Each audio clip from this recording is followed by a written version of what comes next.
Hey, it's W5HR and an O. It's been a while, I know. I didn't work on this thing for a little over a week. I got busy on something else around the area here, so I had to kind of put this aside. I just started working on it again today. I installed the spot switch, and the week before last, I installed this 5 meg screen voltage control adjust, which is what I did is I mounted an octal socket on the back of the RF deck, and I'm cable connecting it all that way. That's an eight conductor piece of rotor cable, so I've actually got extra conductors there. So right now I'm only using two of the wires, right, two of the conductors. So I've got six extra ones if I ever need it for something else to connect something from there to there. So that'll work out good.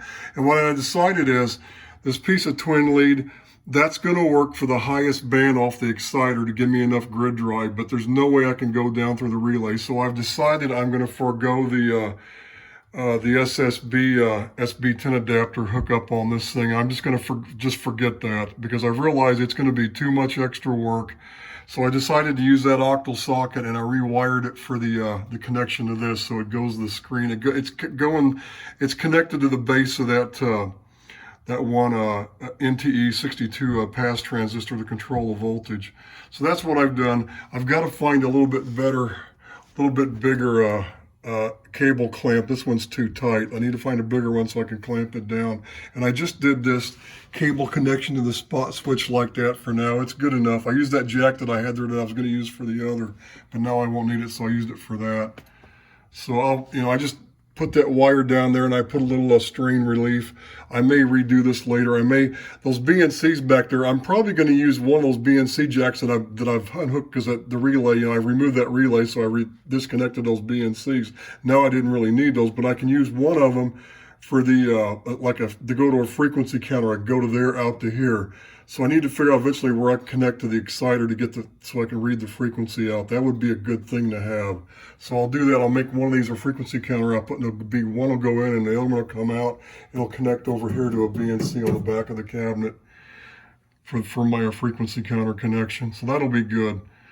But you see what I've done is I've used this short piece of twin lead, and like I said, I can't, if I wanted to work on the highest bands, like right now, what I realized is, see what happens?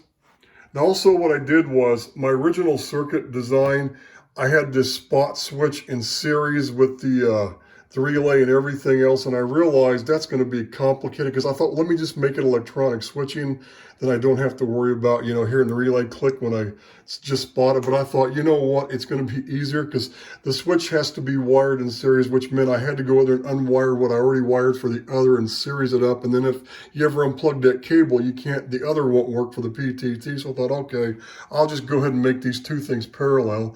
And I used a couple diodes to isolate the one from the other. So when basically all this is doing is connecting the ground of the relay, which is doing the same thing when I go to key the mic on the transmitter to hit the PTT. It's just going to do the same thing to that same relay.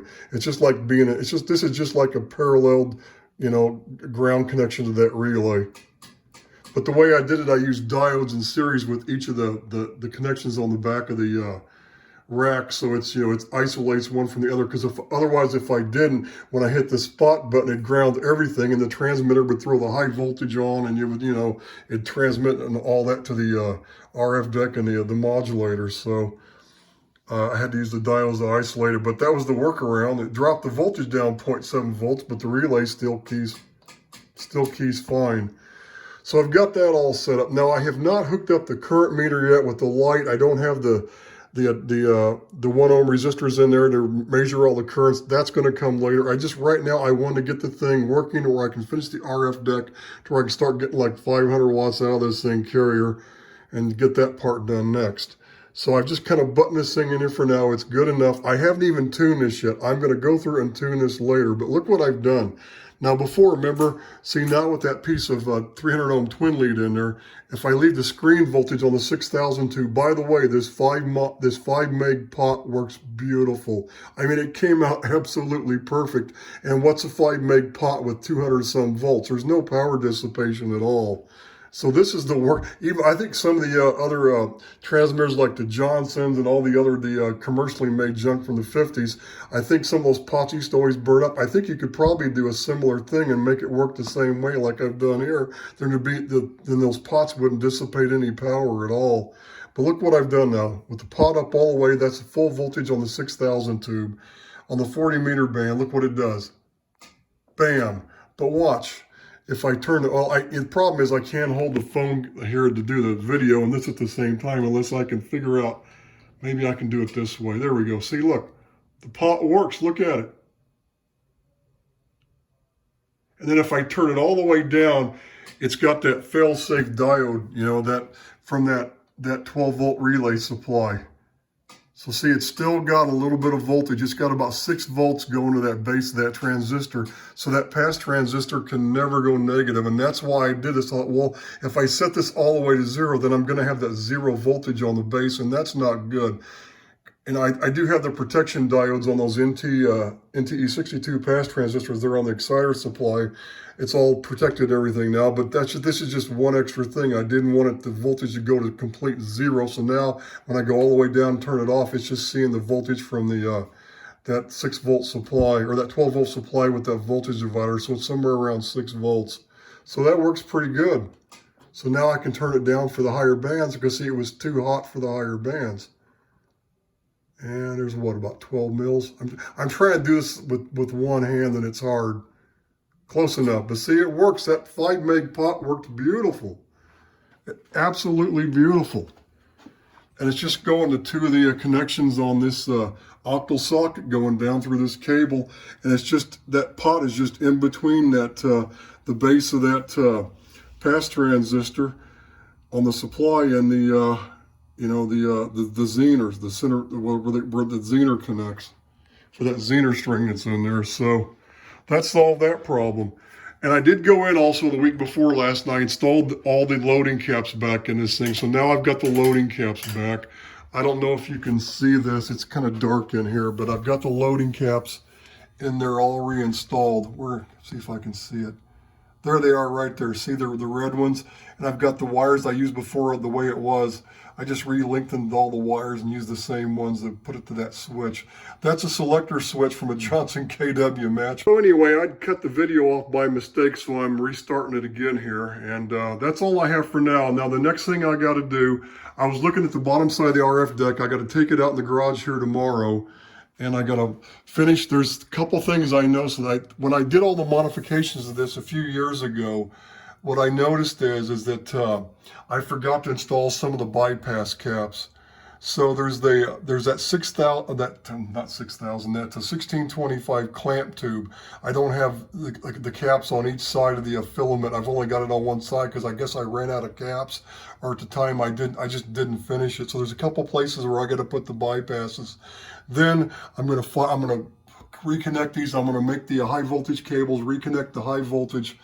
And I'm going to see what happens. I'm going to transmit, and I'm going to see what those I never have powered up this regulator string with the 150 volt Zener at the end of it to ground. I have not ever powered it up to see what would happen.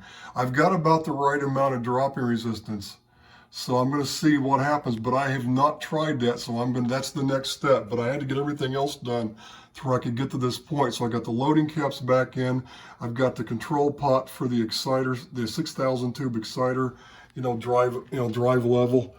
And now I just have to finish this RF deck and get everything tweaked out to make sure it all works good. Then when I get the thing transmitting, I get everything dipping, get the power out on all the bands. I'm going to go through that. That's when I'm going to tune the exciter. I'm going to lay both pieces, the RF deck and the exciter, down here on this table, and I'm going to just work on them side by side. And then when I get it all done, I'll button it up, and that's finished. And then I can put my antenna up and it'll modulate. But then what I have to do after that is I have to build the keep alive supply for the 3 diode negative peak limiter with the dual resistors. My necessary circuit improvement to make that thing work properly. So that'll be the next thing after I get the RF deck done. So I should have this thing on the air probably by Christmas, I would think.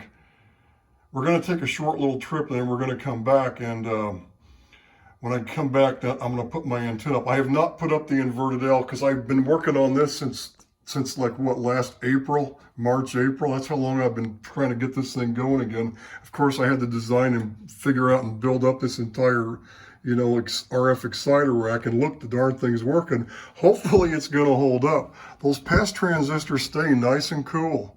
They don't even get hot, so that's a really good, I mean, I did good on that, I guess. So I did it the right way. So that's all I have for now. Let me piece these two videos together, and the next video will be when I'm trying to get the power out. Hopefully when I do the next video, I'm gonna have 500 watts carrier out of this thing on one of the bands. So this is W5HR and an O.